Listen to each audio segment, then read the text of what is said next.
تاریخ عالم گواہ ہے کہ دنیا بھر میں جہاں بھی اسلام کی روشنی پھیلی، اس نورانی چراغ کو روشن کرنے کا سہارا اولیاء رحمان کے سر ہی سجا۔ برصغیر پاک و ہند میں کفر اور شرک کے گھٹیا ٹوپ اندھیروں میں نور حق کا چراغ روشن کرنے اور اس کی کرنوں کو شہر شہر کریا کریا پہنچانے کا فریضہ اولیاء کرام علیہ رضوان نے سر انجام دیا۔ انہی ہستیوں میں سے ایک ایسی ہستی کا نام جن کو حضرت پیر سیال خواجہ شمس الدین سیالوی رحمۃ اللہ علیہ کے نام سے پکارتی ہے۔ حضرت پیر سیال خواجہ شمس الدین سیالوی رحمۃ اللہ علیہ 1799 بمطابق 1214 ہجری میں پیدا ہوئے۔ 1799 وہ سال ہے جس میں دنیا اسلام کے جلیل سلطان ٹیپو اس ملک کو انگریزوں کے ناپاک حملوں سے بچانے کی مجاہدانہ کوششوں میں جام شہادت نوش کرتے ہیں۔ اسی سال رنجیت سنگھ لاہور پر قبضہ کرتا ہے۔ انگریز برصغیر میں اپنے بڑے دشمن ٹیپو سلطان کو شہید کرنے کے بعد اعلان کرتا ہے کہ آج سے ہندوستان ہمارا ہے، لیکن اس کو معلوم نہیں تھا کہ برصغیر میں ہی نہیں بلکہ دنیا میں اس کا سب سے بڑا دشمن جنوبی ہندوستان سے سینکڑوں میل دور پنجاب میں دریائے جہلم کے کنارے ایک چھوٹی سی بستی سیال میں شمس الدین سیالوی کے نام سے پیدا ہو چکا تھا۔ ناظرین کرام، حضرت خواجہ شمس الدین سیالوی رحمۃ اللہ علیہ کے والد ماجد میاں محمد یار رحمۃ اللہ علیہ نے آپ کی تعلیم و تربیت پر خصوصی توجہ فرمائی۔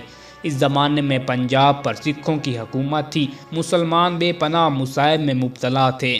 حضرت کے والد گرامی کو بھی سکھوں نے گرفتار کر لیا۔ ان بے پناہ مصائب کے باوجود انہوں نے اپنے لخت جگر کی تعلیم پر خصوصی توجہ فرمائی۔ آپ نے صرف 7 سال کی عمر مبارک میں قرآن پاک یاد کر لیا۔ اس کے بعد آپ اپنے ماموں میاں احمد دین کے ساتھ حصول علم کے لیے گھر سے نکل کھڑے ہوئے اور مکھڈ شریف میں مولوی محمد علی صاحب سے تعلیم حاصل کی اور 13 سال وہیں گزارے۔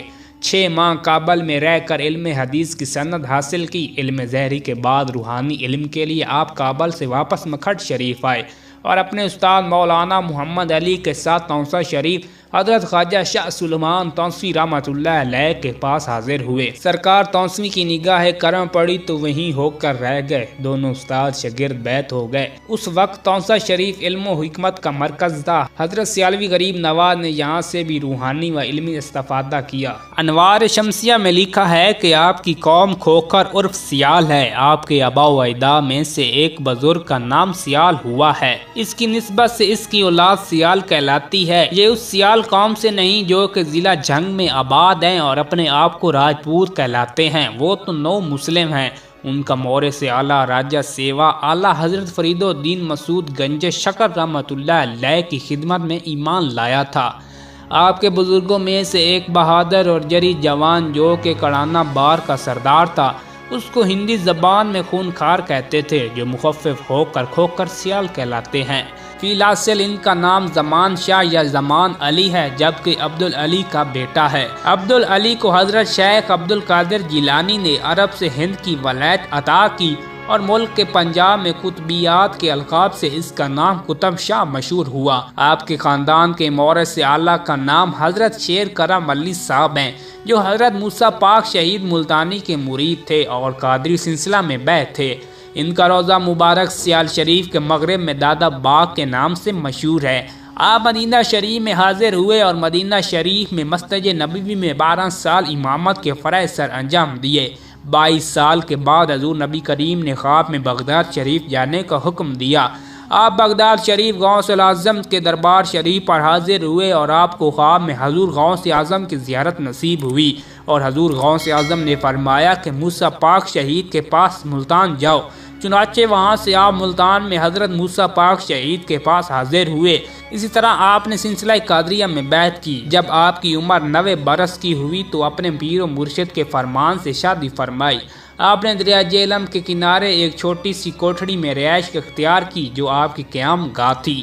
آپ کی پہلی شادی سے کوئی اولاد نہ ہوئی۔ اس کے بعد آپ نے دوسری شادی فرمائی اور آپ کے 5 فرزند پیدا ہوئے۔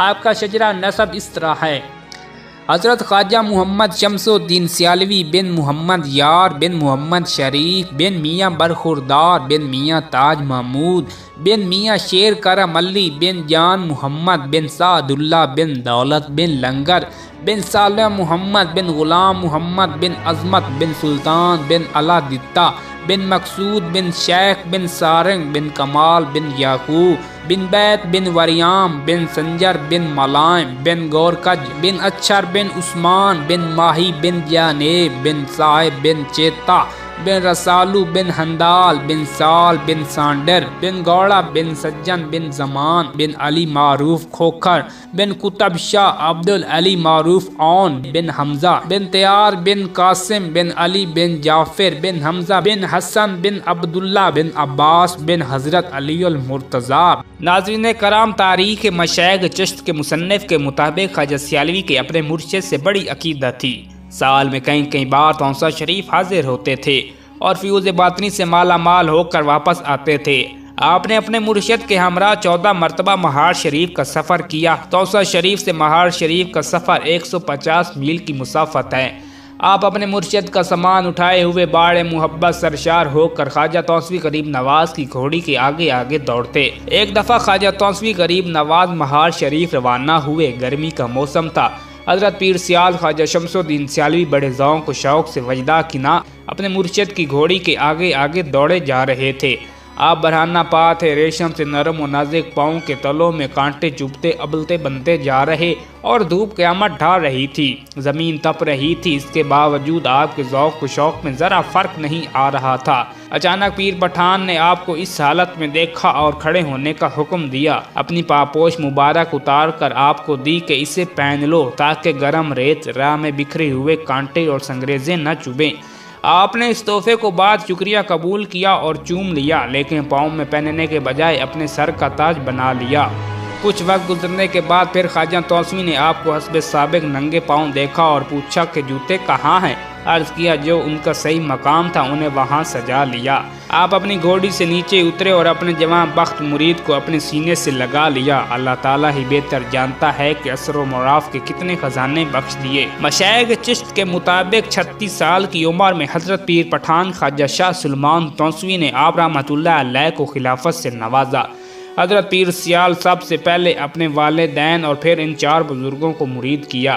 شیخ شمس الدین نے سیال شریف میں اپنی خانقاہی نظام اعلیٰ پیمانے پر قائم کیا تھا۔ ان کے یہاں لنگر کا خاص اہتمام تھا۔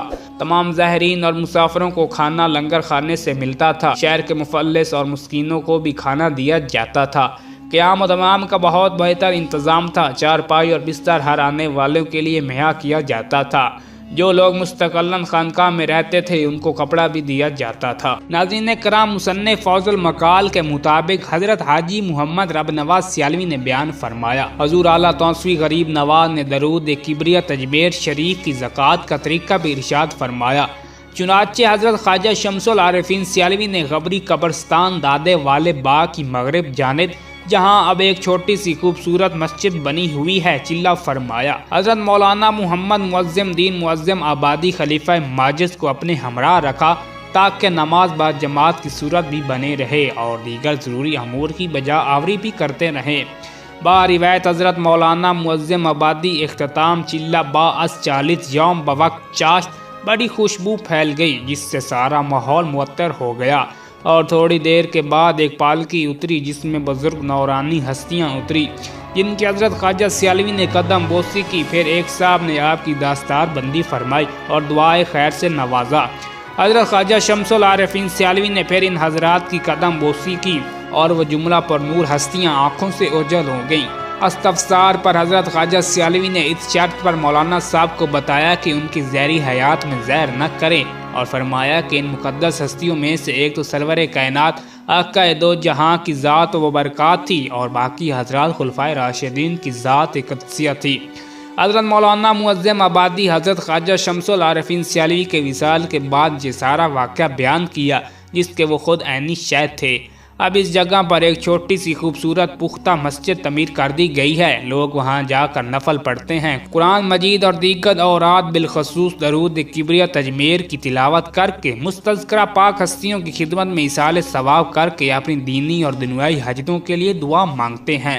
اللہ تعالیٰ کی رحمتوں اور برکتوں سے سرفراز ہوتے ہیں۔ ناظرین کرام، حضرت صاحبزادہ محمد عبداللہ نے بیان فرمایا ہے کہ ضلع مظفر گڑھ کے ایک گاؤں میں ایک بزرگ حضرت سید اللہ بخش بڑے عالم فاضل تھے اور آپ کے نیاز مند تھے۔ آپ بھی ان پر خصوصی لطف و کرم فرمایا کرتے تھے۔ آپ کے وصال کے بعد سیال شریف ان کی حاضری پہلے سے کم ہوئی، پھر اس کا سلسلہ منتقع ہو گیا اور پھر یہ اطلاع آنے لگی کہ شاہ صاحب نے اپنے گاؤں میں ایک الگ کعبہ بنا لیا ہے اور اسی کی طرف منہ کر کر نماز پڑھتے ہیں اور اسی کے گرد طواف کرتے ہیں۔ حضرت ثانی صاحب سنتے تو افسوس فرماتے کہ بیچارے شاہ صاحب کو کوئی مغالطہ لگ گیا ہے۔ حضرت ثالث کے دور میں ایک دفعہ شاہ صاحب حضرت ثانی کی عرس مبارک پر حاضر ہوئے تو گل گپارہ ہوا کہ کعبہ بنانے والے شاہ صاحب آ گئے ہیں۔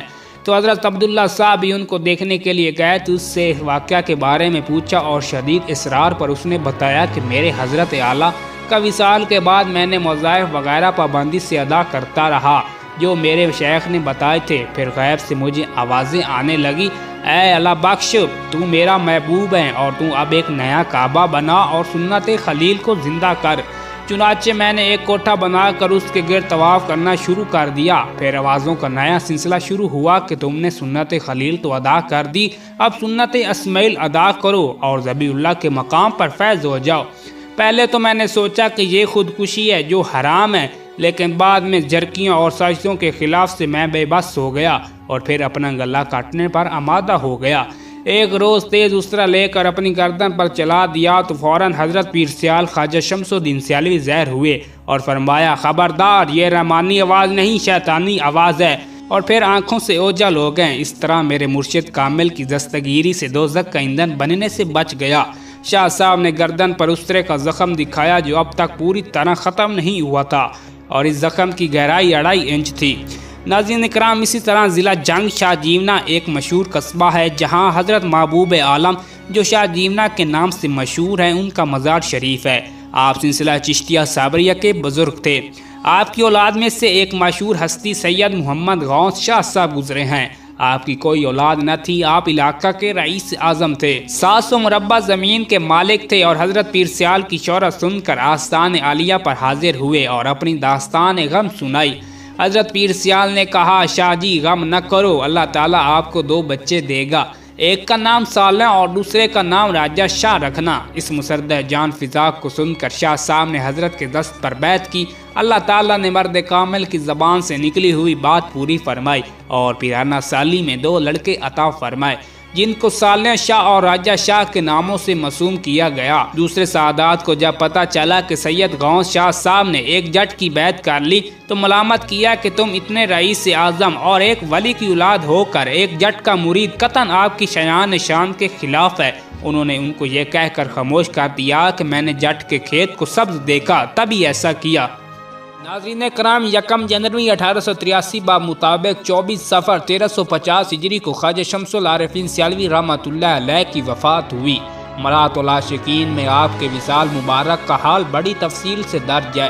اس کے مؤلف خواجہ سید محمد سعید شاہ چشتی زنجانی لاہوری لکھتے ہیں، 18 صفر المظفر 1300 ہجری بروز ہفتہ قدم بوسی کی سعادت حاصل ہوئی۔ جب آپ تہجد کی نماز سے فارغ ہوئے تو آپ کا بخار کا عرضہ لاحق ہو گیا اور کئی قسم کی دوائیں کی گئیں لیکن فائدہ نہ ہوا، حتیٰ کہ ضعیف بدن انتہا کو پہنچ گیا۔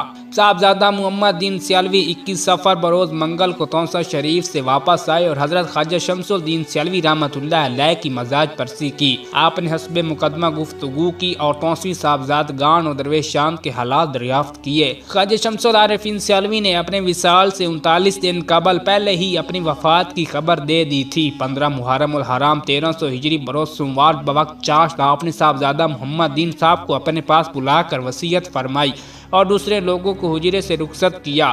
21 صفر کو 1 لاکھ درود شریف پڑھایا گیا اور بکری اور کچھ غلہ صدقے کے طور پر مسکینوں میں تقسیم کیا گیا، اور 24 صفر 1300 ہجری بروز جمعہ نماز صبح کے بعد آپ ذکر پاس انفاس فرماتے رہے۔ مجلس نشینوں پر نگاہ رخصت ڈالی، چہرہ قبلے کی طرف پھیر لیا، وجود میں جنبش ہوئی، علامات وصال طاری ہوئی، حاضرین رونے لگ گئے۔ لمحے کے بعد ایک سانس بھری اور جان ملا اعلیٰ کی طرف چلی گئی۔ آپ کا مزار آپ کے جانشین حضرت خواجہ محمد دین سیالوی غریب نواز نے تعمیر کروایا۔ آپ کی اولاد حضرت خواجہ محمد دین ثانی، خواجہ محمد فضل دین سیالوی اور حضرت خواجہ حافظ محمد شاہ الدین سیالوی رحمۃ اللہ علیہ ہیں۔